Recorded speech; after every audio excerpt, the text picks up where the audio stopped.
La mafia è uno dei mali che tutt'oggi affligge la nostra società, come un cancro che non si vede e resta nascosto, ma che con i suoi tentacoli afferra e avvelena l'intero corpo facendo tanto male. Con la pressione e il ricatto, la violenza in generale miete vittime intorno a noi.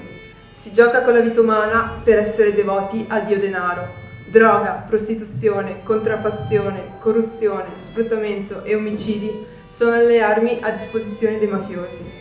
Molti cercano di fermare la mafia, ma lei è potente e furba.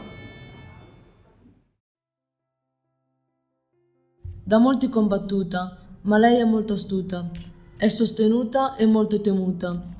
Ha tanti strumenti a sua disposizione, si usa mezzi come la prostituzione e non è niente in confronto alla contraffazione.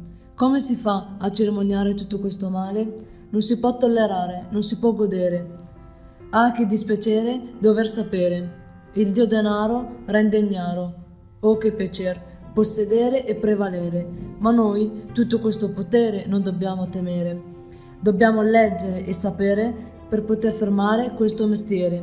Manigoldi, mangiasoldi, vi nascondete dietro dolci volti. Oh, atroce male, all'attentato sei abituato.